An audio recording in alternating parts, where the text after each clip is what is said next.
Salut les gars, j'espère que vous allez bien, c'est Zach et vous êtes bien sur la chaîne de Stronger by Zach. Aujourd'hui, petite séance qu'on va faire, une séance leg day. Je vous montrerai tous les exercices qu'on va faire justement durant cette séance. Je vous montrerai les petits tips qu'on peut faire justement dans certains exercices, etc. pour intensifier justement le muscle, c'est-à-dire le quadriceps, l'ischio ou même le fessier. Tout dépend de ce qu'on cherche, etc. Et je vous montrerai chaque exercice qui compose justement cette séance leg day, franchement qui défonce clairement les jambes. J'ai accompagné plusieurs personnes justement dans ce leg day, etc. Et à chaque fois, le ressenti des personnes, c'est que ça fait mal. Quelques jours après, ils ont des grosses courbatures, etc. C'est une catastrophe. Mais franchement, au début, c'est dur. Mais quand vous le faites assez souvent, le leg day au moins une fois par semaine, franchement, c'est pas mal du tout. Et c'est exceptionnel. Franchement, vous verrez dans les images que je vous montrerai, c'est incroyable. À toutes. Ma séance est composée de 6 exercices. Nous avons le hack squat, le Roman deadlift, le leg extension. Nous avons également aussi le leg curl. Soit je le fais assis, soit en allongé. Et je termine souvent soit avec des fentes, soit tout simplement avec des fentes bulgares pour vraiment détruire notre jambe. Et pour terminer, nous faisons aussi l'extension du mollet. Du coup, on commence avec le hack squat. Le but du hack squat, c'est tout simplement mettre les jambes le plus haut possible dans le pavé vertical, mais pas trop haut pour ne pas se laisser tomber ou quoi que ce soit. Du coup, il faut se focaliser sur la technique. C'est pour ça qu'au début de mon exercice, je fais un échauffement à vide. Tout le temps, je fais ceci pour permettre de réincorporer justement la technique que je choisis. Ensuite, quand j'ai terminé ceci, je commence petit à petit à augmenter les points. Du coup, je commence à 10 et on fait une histoire de 10 à 12 répétitions. Sachant que je fais 10-10, du coup, je sais bien que je ferai plus ou moins 12 reps. Comme ça, j'ai des reps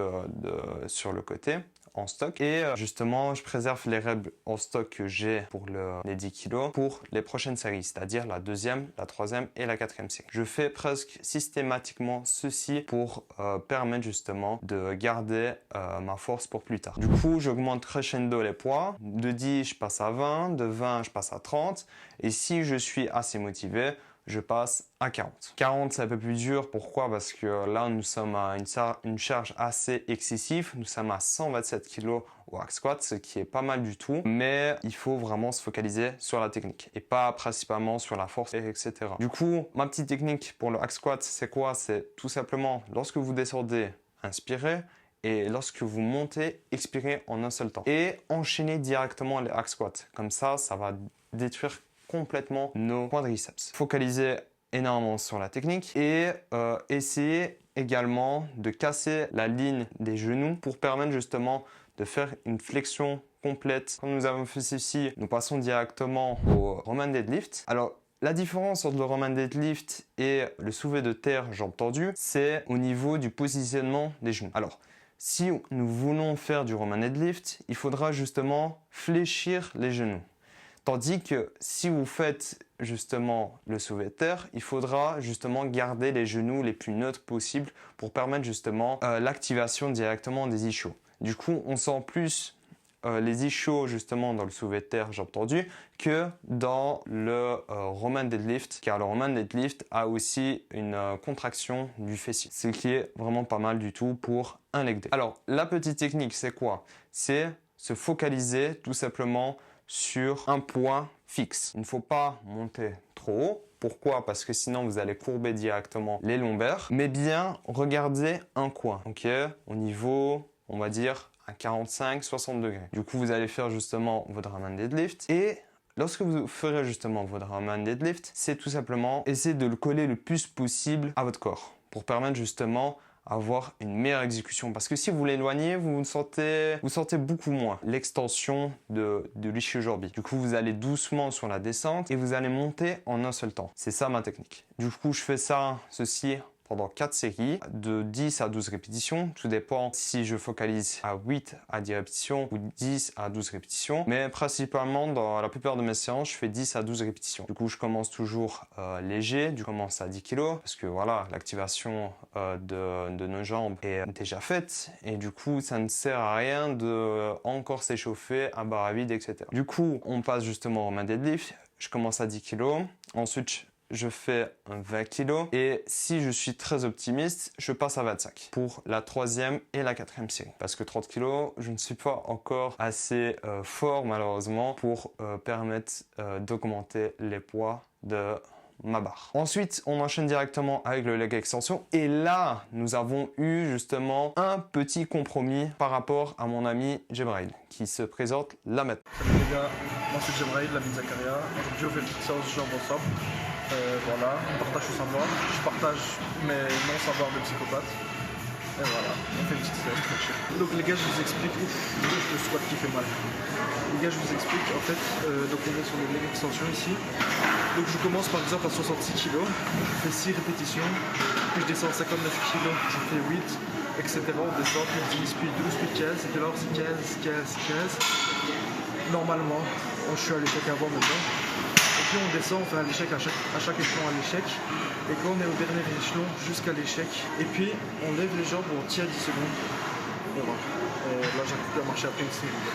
Et là, nous avons justement ce qui se passe, c'est quoi? C'est qu'il nous montre justement une méthode d'intensification. On fait justement une dégressif. On commence d'abord à 6 reps, ensuite 8 reps, 10 reps, 12 reps, jusqu'à avoir l'échec musculaire. Quand vous faites 6, 8, 10, 12 reps, vous descendez à chaque fois d'un plateau. Et quand vous êtes à l'échec musculaire, vous déplacez de 2 plateaux. Okay, jusqu'à avoir l'échec musculaire. Et vers la fin justement de tous les plateaux, plus ou moins 11 kg, là on va à l'échec musculaire. Et ce qui fait en plus, c'est quoi? C'est que quand vous êtes vraiment à l'échec musculaire, vous n'en pouvez plus, à 11 kg, vous restez jambes tendues le plus longtemps possible. Et ensuite, on descend tout doucement pour vraiment faire mal justement au quadriceps. Du coup, cette méthode-là, comme je vais vous le rappeler tout à l'heure dans mon récapitulatif, je ne la conseille pas de la faire tout le temps, mais de temps en temps, c'est pas mal.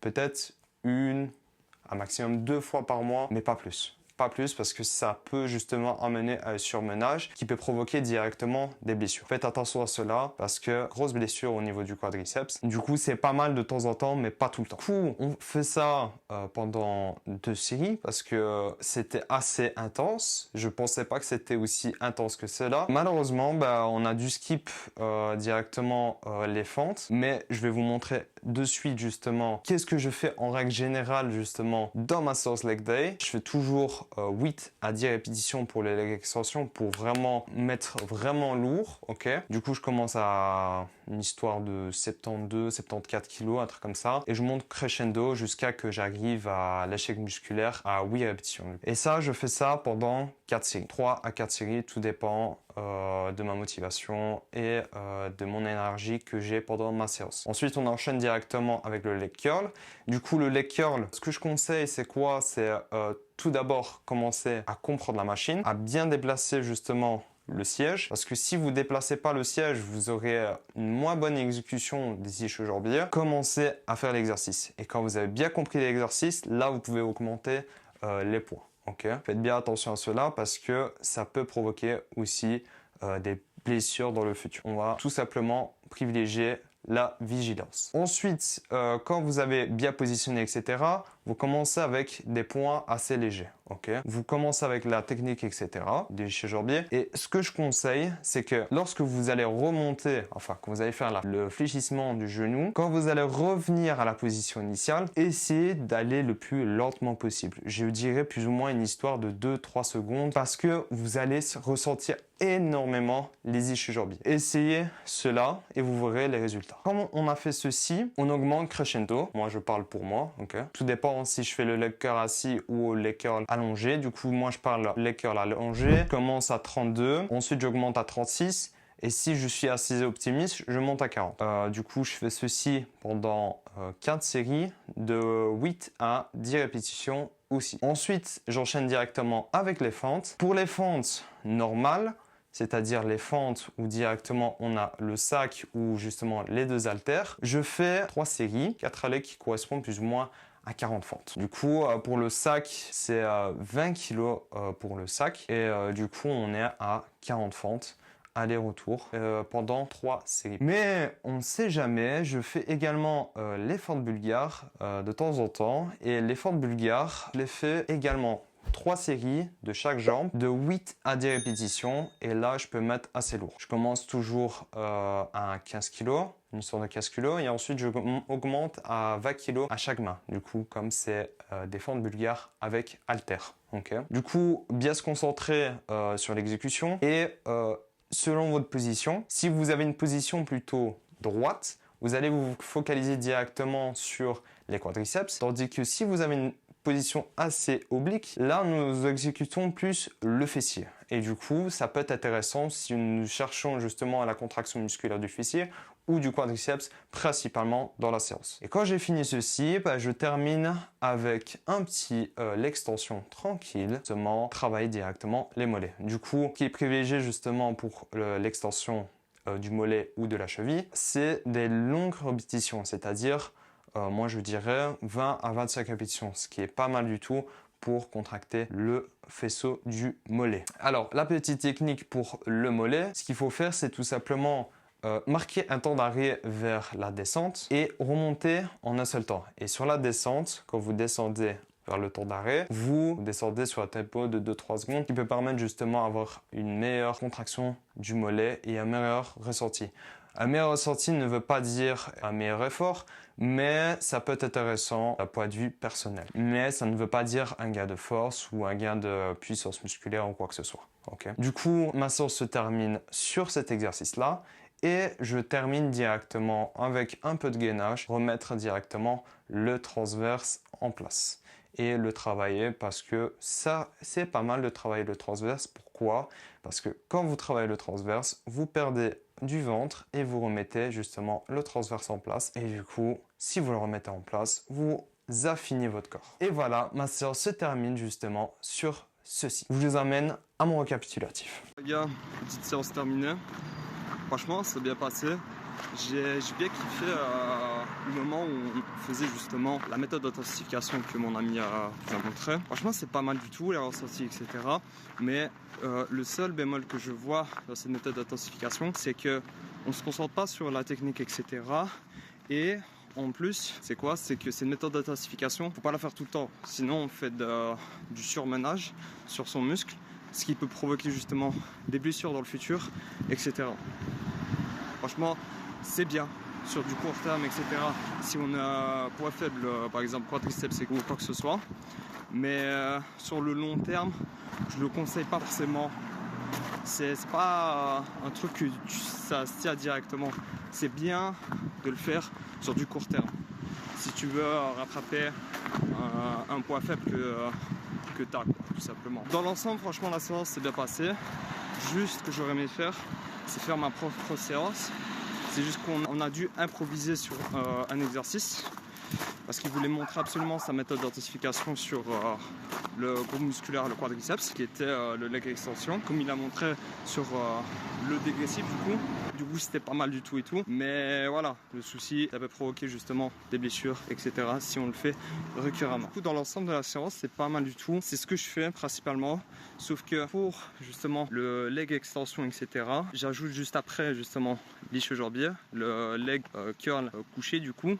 Et j'ajoute à cela soit des fentes, soit directement des fentes bulgares pour justement vraiment travailler en unilatéral pour bien développer soit le quadriceps, soit le fessier selon justement le positionnement utilisé. Franchement, c'était pas mal du tout. Et pour les mollets, je fais toujours cet exercice-là où je le fais directement dans la presse inclinée du coup pour permettre justement d'avoir une tension d'étirement complète au niveau du mollet. Et voilà, franchement, c'est pas mal du tout. Ce qui est bien, et moi, c'est moi ce que je fais pas, c'est quoi? C'est que l'échauffement, normalement, ce que je fais, c'est que je fais du vélo, tu vois. Mais le vélo, je le fais pas forcément en échauffement, alors que c'est pas mal du tout pour justement commencer à travailler les jambes du coup. J'enchaîne directement avec le hack squat pour directement travailler les ischio-jambiers, quadriceps et les fessiers. Sur ce, j'espère que vous avez apprécié cette vidéo. N'hésite pas à lâcher un like, ça me ferait vraiment plaisir, à t'abonner et à partager sur les réseaux sociaux pour justement développer ma chaîne YouTube. Sur ce, prends soin de toi et à la prochaine.